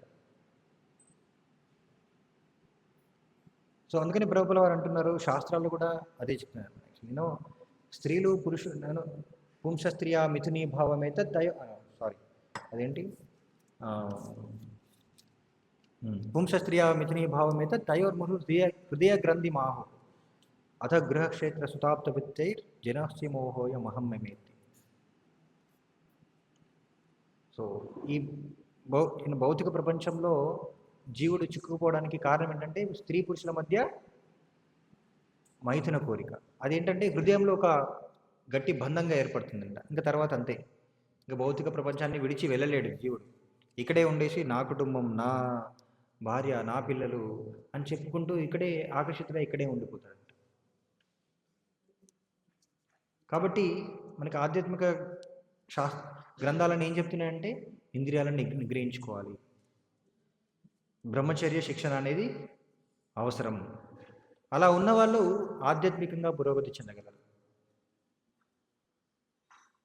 ప్రభుపాదుల వారు ఒకసారి మాయాపూర్ మనకి ఇస్కాన్ మందిరం ఉంది కదా కలకత్తా దగ్గర. సో అక్కడ ఉన్నప్పుడు శిష్యులతో చెప్పారంట,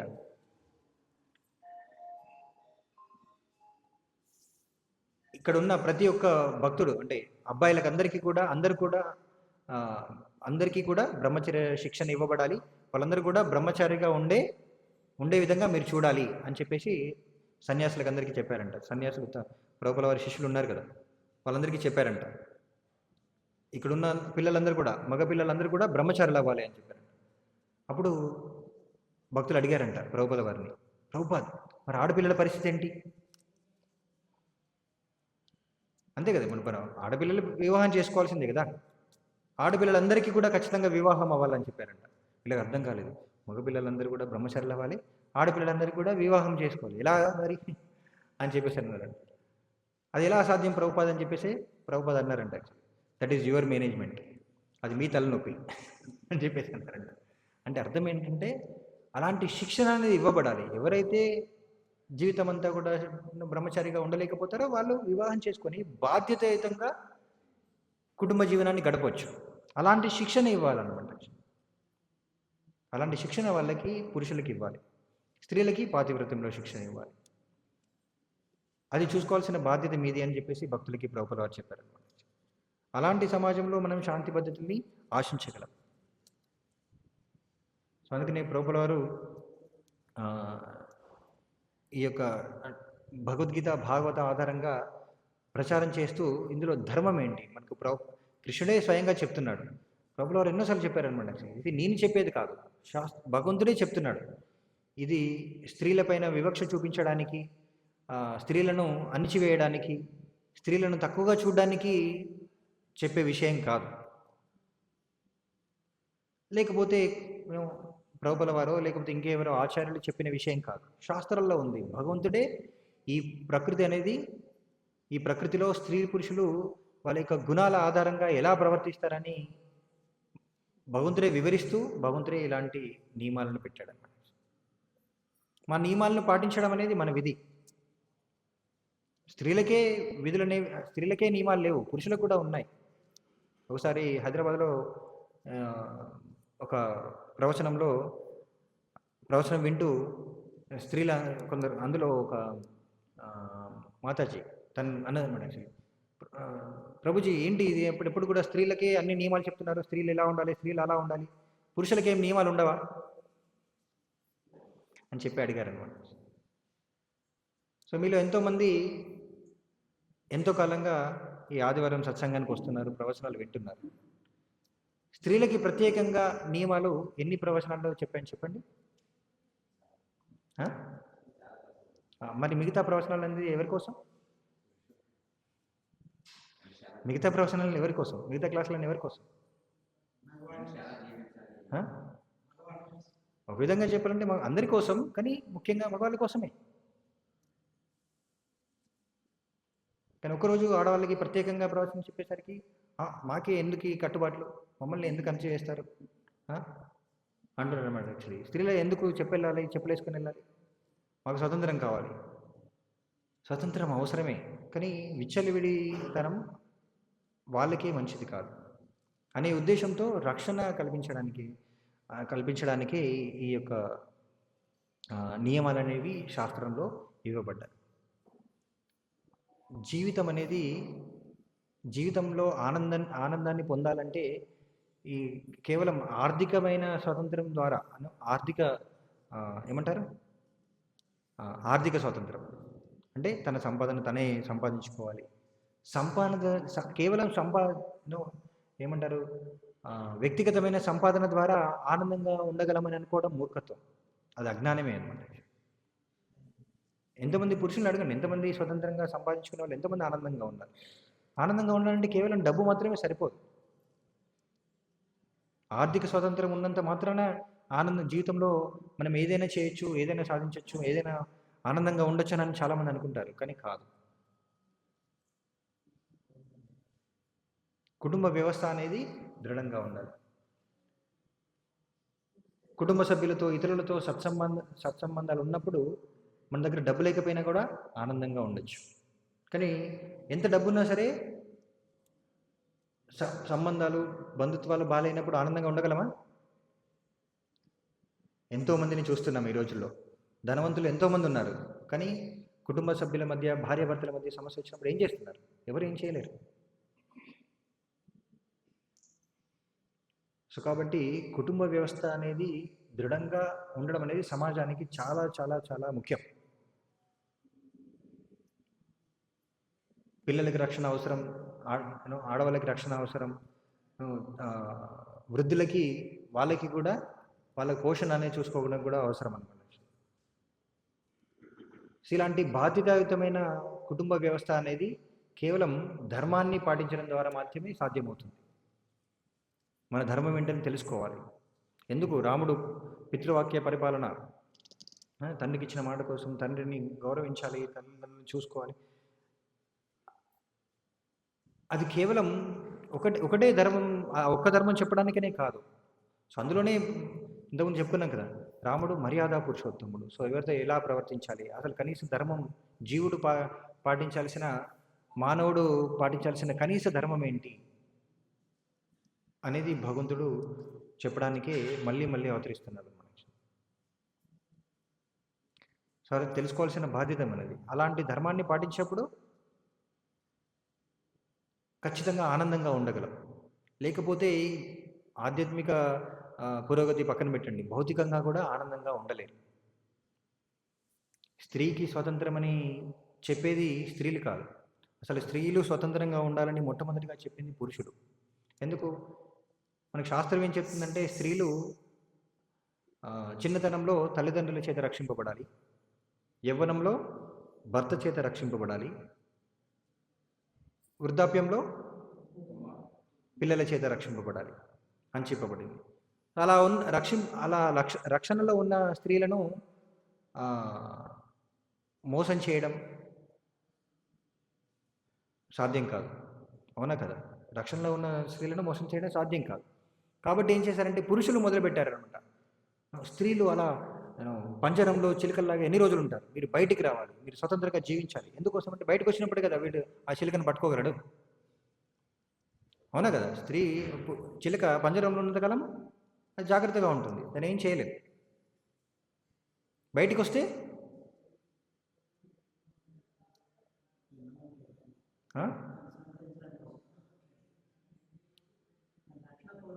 రక్షణ కోల్పోతుంది. అప్పుడు మోసం చేయడం, వాళ్ళని తప్పుదోవన పట్టించడం అనేది సులభం అన్నమాట. ఇప్పుడు అదే జరుగుతుంది. స్వతంత్రం పేరుతో స్త్రీలని అంతటా కూడా, ఎక్కడనో స్కూళ్ళలో, కాలేజీల్లో, కంపెనీలలో, ఫ్యాక్టరీలలో, ఎక్కడికి వెళ్ళినా కూడా స్త్రీలు. మీకు తెలుసో తెలీదో, నేను కొన్ని కంపెనీలలో చూశాను. నేను సాఫ్ట్వేర్ కంపెనీలో జాబ్ చేసినప్పుడు ఏంటంటే వాళ్ళకి ఖచ్చితంగా చెప్తుంటారు అనమాట, ప్రతి ప్రాజెక్ట్లో ఇంతమంది స్త్రీలు ఉండాలి. ఎందుకంటే పురుషులు పనిచేయాలంటే స్త్రీలు ఉండాలన్నమాట. వాడు ఆఫీస్కి రావాలంటే స్త్రీలు ఉండాలి. అలాంటి విషయాలు కూడా వాళ్ళు లెక్క పెడుతున్నారు. అలాంటి విషయాలు కూడా వాళ్ళు, సో అలా అయిపోయింది చూడండి. బాంబేలో ఒక ఐఐటి స్టూడెంట్స్ ఒకసారి సర్వే చేశారంట, అక్రమ సంబంధాలకి ముఖ్యమైన కారణం ఏంటని చెప్పేసి. కారణం ఏంటంటే స్త్రీలు, పురుషులు వాళ్ళ యొక్క అంటే సొంత భార్యతో కానీ భర్తతో కానీ కాకుండా ఇతరులతో ఎక్కువ సమయం గడుపుతున్నారంట. ఈ ఉద్యోగాల పేరుతో, చదువుల పేరుతో, ఇతర అంశాల పేరుతో ఏంటంటే ఆఫీసులో ఉన్నంతకాలం ఇతరులతో గడుపుతుంటారు, ఇంటికి వచ్చిన తర్వాత కూడా మళ్ళీ ఏదో ఉద్యోగంలో పని పేరుతో ఫోన్లు చేయడం.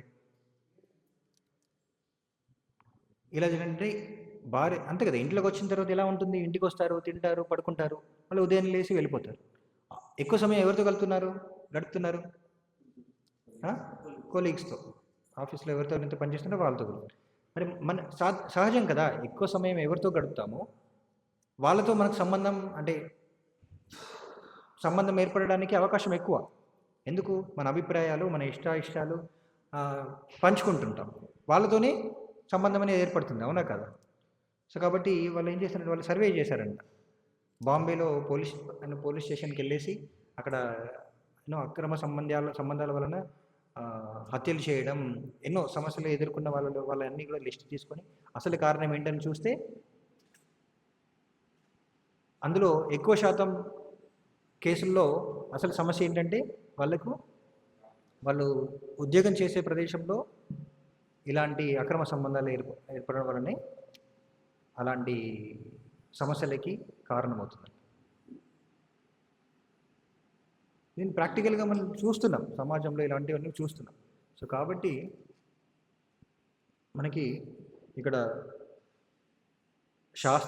ఎన్నో శాస్త్రాలు ఉన్నాయి. 4 వేదాలు, 18 పురాణాలు, 108 ఉపనిషత్తులు. భగవద్గీత అనేది అన్నింటి యొక్క సారం అంటారు.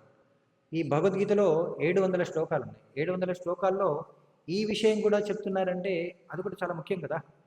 ఎందుకంటే సమాజంలో సత్ప్రవర్తన కలిగిన సంతానం కావాలంటే, అంటే మంచి ప్రజలు కావాలంటే స్త్రీలు చాలా ముఖ్యం. చాలామంది అనుకుంటారు స్త్రీలను ఎందుకు ఇలా చులకనగా మాట్లాడుతున్నారని. కాదు, స్త్రీలకి చాలా ముఖ్యమైన బాధ్యత ఉంది సమాజంలో. ఏంటి? సత్ప్రవర్తన కలిగిన సంతానాన్ని ఉత్పత్తి చేయడం, పిల్లలకి శిక్షణ ఇవ్వడం, చిన్నతనంలో శిక్షణ ఇవ్వడం. సో అది చాలా చాలా ముఖ్యమైన బాధ్యత, చాలా పెద్ద బాధ్యత. సో కాబట్టి వాళ్ళు ఖచ్చితంగా గౌరవించబడాలి, వాళ్ళు రక్షించబడాలి, వాళ్ళకి శిక్షణ ఇవ్వబడాలి. సో అది మనకు శాస్త్రం చెప్తుంది. సో అందుకనే ప్రతి ఒక్కరు కూడా ఈ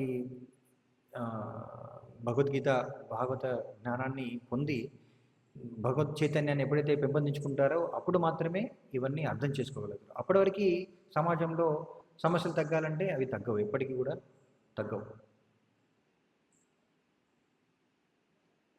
ఎన్ని బంధులు చేసినా, ఎన్ని ఉద్యమాలు చేసినా సరే స్త్రీలపైన ఆగైతే అంటే ఎప్పుడు కూడా తగ్గవు. ధర్మం పాటించాల్సిందే. హరే కృష్ణ.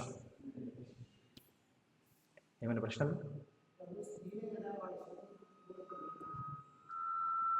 స్వతంత్రాన్ని కోరుకునే స్త్రీలే అంటున్నారా?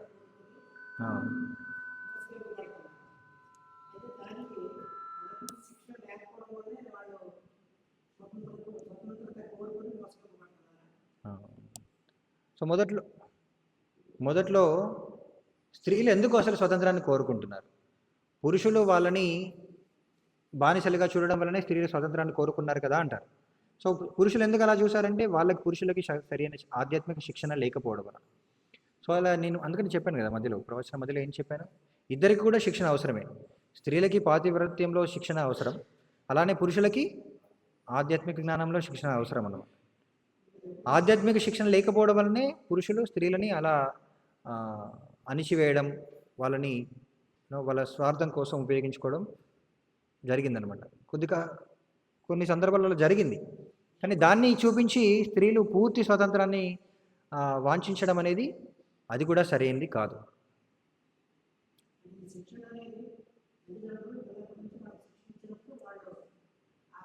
అదే అన్నమాట. యాక్చువల్లీ ఇంతకుముందు చెప్పుకున్నాం కదా, తల్లిదండ్రులు శిక్షణ ఇవ్వాలా అంటే సమస్య ఉంది, సమస్యకు ఒకటే కారణమా అంటే కాదు. తల్లిదండ్రులు శిక్షణ ఇవ్వాలి, ఈ నాయకులు శిక్షణ ఇవ్వాలి, ఉపాధ్యాయులు, విద్యా వ్యవస్థ అనేది మారాలి, ఇవన్నీ మారాలి. దానికి ఒకటే కారణమా? ఇది ఒకటి మారితే ఇంకా అన్నీ మారిపోతాయి అంటే ఎన్నో కారణాలు ఉన్నాయి. సమస్య అనేకమైన సమస్యలు ఉన్నాయి. ప్రతి సమస్యకి కూడా కారణాలు కూడా అనేకం ఉన్నాయి. సో వ్యవస్థ అనేది మారాలి. సో వ్యవస్థలో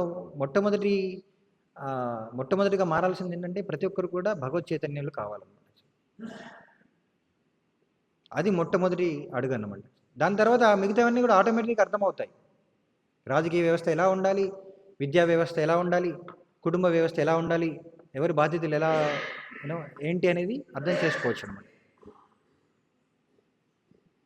అలా తల్లిదండ్రులు తప్ప, రాజకీయ నాయకులది తప్ప, లేకపోతే స్త్రీలది తప్ప, ఎవరు తప్పు అని చెప్పడం కష్టం.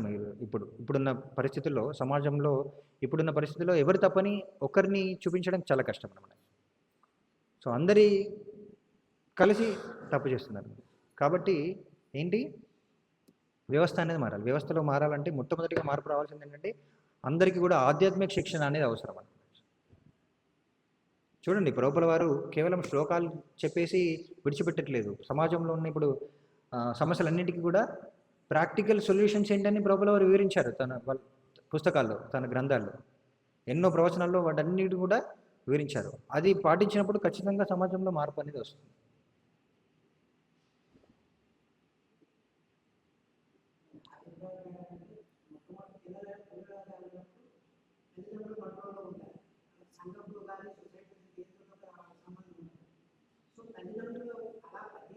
తల్లిదండ్రుల కంట్రోల్లో ఉంటున్నారు. వాళ్ళు స్కూల్కి వెళ్ళి ఇప్పుడు తల్లిదండ్రులు ఏం చెప్తుంటారు, ఇప్పుడు చూడండి మా ఇక్కడున్న భక్తులు కూడా తల్లిదండ్రులు మా పిల్లల్ని మేము చాలా జాగ్రత్తగా పెంచాలనుకుంటున్నామని చెప్పేసి అంటున్నారు. వాళ్ళు స్కూల్కి వెళ్ళిన తర్వాత నాకు ఎంతోమంది భక్తులు కూడా చూపించారు.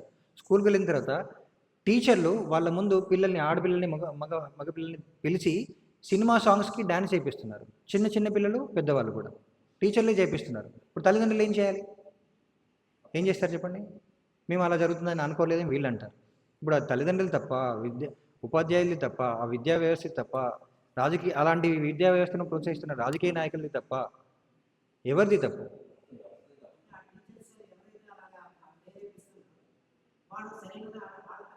అందరిది తప్పే, అందరిది తప్పే. సో వ్యవస్థనే మారాలి. వ్యవస్థ మారాలంటే ముందుగా ఆధ్యాత్మిక శిక్షణ అనేది అవసరం. అందుకని ప్రభువుల వారు ప్రతిసారి అదే చెప్తుంటారు మనకి. సో భగవంతుని అర్థం చేసుకోండి. మనం ఎవరు అర్థం చేసుకోండి. అసలు జీవితం అంటే ఏంటి, మనం ఎవరు, మన జీవిత లక్ష్యం ఏంటి, అది అర్థమవుతే మిగతా అన్నీ కూడా అర్థమవుతాయి.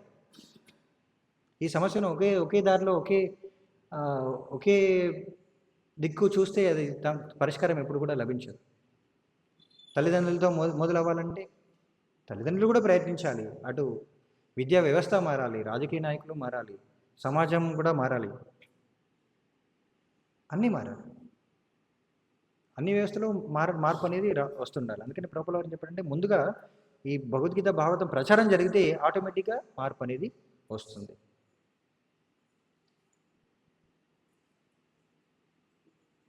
ఇప్పుడు ఎంతోమంది ఆలోచిస్తున్నారు.